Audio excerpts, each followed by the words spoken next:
The price of silver usually sees its largest gains in the latter stages of a precious metal bull market.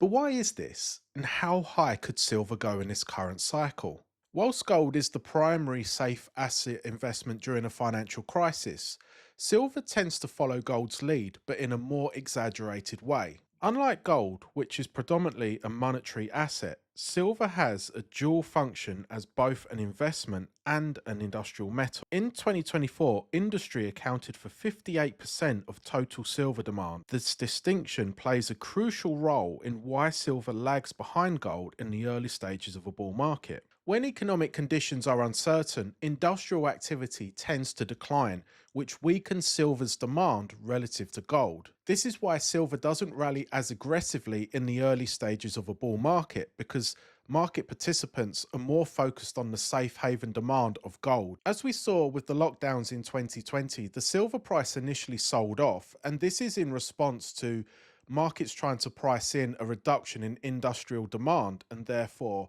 by extension, silver lower demand as well. Both assets have very different prospects for market speculators. Gold is the first choice when an economic downturn is expected, but silver becomes a risk on play for those looking to grow wealth in an established precious metal bull market. Gold leads the precious metal bull market because when it comes to concerns about currency debasement, inflation, and also economic downturns, market participants will always gravitate towards gold. At this stage in the cycle, they don't want that much exposure to silver. It's really the gold that they want because that is the number one safe haven asset. Once gold has started to push into an uptrend, silver's lower price point makes it more accessible to retail investors, which can cause capital flows to flood into the silver market. And when a bull market becomes widely recognized, speculators can come in and accelerate silver's up price movements. This is because silver's smaller market capitalization allows it to move more dramatically when capital flows in, rewarding investors who bought earlier in the cycle. While gold may rise in steady increments, silver often exhibits parabolic price action characterized by rapid spikes and equally sharp declines. I think probably the biggest risk to silver investors isn't that the price of silver will go down. It's the liquidity when the silver price goes up. We know what happens by looking at a silver chart where the price will be very benign for years, and then all of a sudden you'll get the right conditions that will send silver up in a spike. I think a lot of investors look at this and think, I will buy when it's low, and when it spikes, I will sell. That's very good logic, but who are you going to sell to? If you open up a trading account, you can buy and sell, and you only need to click a button. But if you have a physical metal, you have to have someone at the end of that transaction who wants to buy from you. If everyone who's ever invested in silver knows that the silver price spikes and quickly comes back down, they're not going to be wanting to buy when the price spikes. Everyone is going to want to sell. And there's a danger that there will be an offer only market if we see the price accelerate into one of these spikes again. We've seen it in the past where investors rely on bullion dealers to try to offload a lot of their silver. But the issue is with a bullion dealer is they are just a market maker. If they can buy at a price and then find a buyer at a higher price, then there is a market to be made. The profit is the spread between the two. But if everyone's selling because of the paper price for silver has gone up and no one's buying, then the bullion dealers can't buy. So they will reduce their bids until they get to a point where they can find buyers in the market. So that might mean that investors end up selling their physical metals for way below the spot price, not because bullion dealers are trying to rip anyone off, but literally because bullion dealers can only make a market at that lower price point. And perhaps the biggest risk when it comes to an offer only market is that if there's only sellers, then bullion dealers eventually will say, we're not buying any more silver until we start to offload some. There's nothing stopping a bullion dealer from saying, we're not going to buy. And this is where it's very important for you as an investor. There are some dealers online, including Auronum, who offer a buyback guarantee. That is so important if you are buying silver, to make sure that who you are buying from has a guarantee in place that they will buy from you. So if conditions are met where there is a flood of silver sellers and bullion dealers don't want to buy anymore, if you have bought silver from Auronum, you have a buyback guarantee. We will buy that silver. The other reason why silver really does outperform in a latter stage of a bull market is because silver appeals to risk tolerant investors. Late in a bull market, sentiment shifts from caution to speculation, and silver's volatility makes it very attractive to traders and also other speculators looking for high returns, especially in the short term. There's always a much better affordability factor with silver because as gold outperforms in the early stages of a bull market, silver looks cheap in comparison and gold looks expensive relative to silver. And so investors often rotate out of gold into silver, hoping that silver will outperform gold, and then they can rotate back and get more gold for their money. And this rotation from gold into silver, because silver looks relatively cheaper, is one of the reasons why silver begins to outperform gold at a certain time in the bull market. The gold to silver ratio measures how many ounces of silver are needed to buy 1 ounce of gold.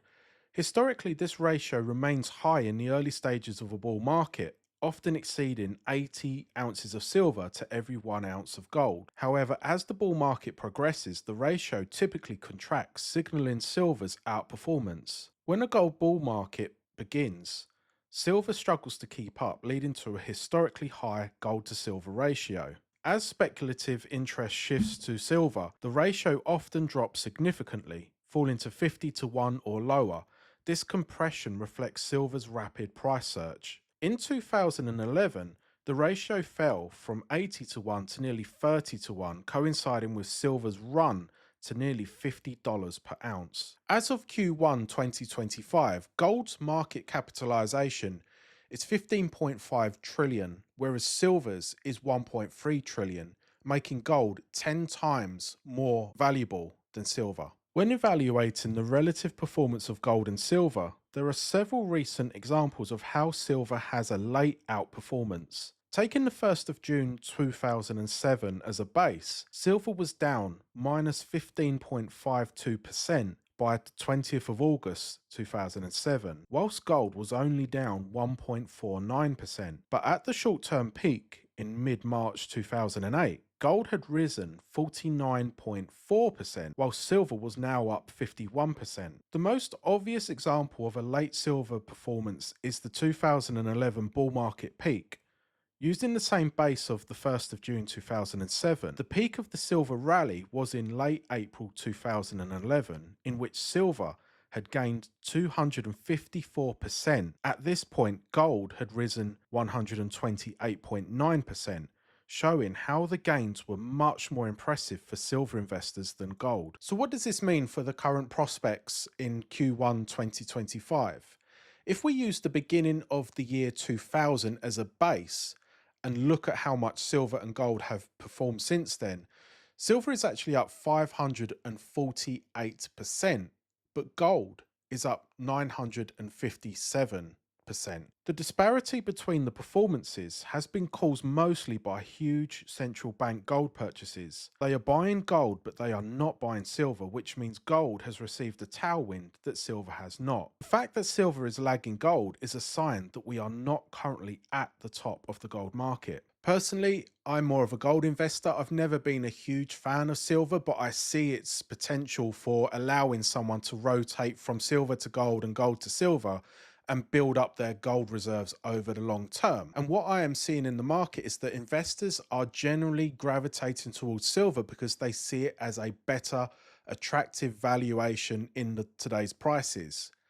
Gold at the moment, I think some people are thinking is expensive, but where silver prices haven't gone up in proportion, this seems to be a better value play. I just wanted to take a moment to thank everyone who's been liking our videos and also posting a lot of positive comments. There's a lot of positivity and a lot of good feedback that we are receiving.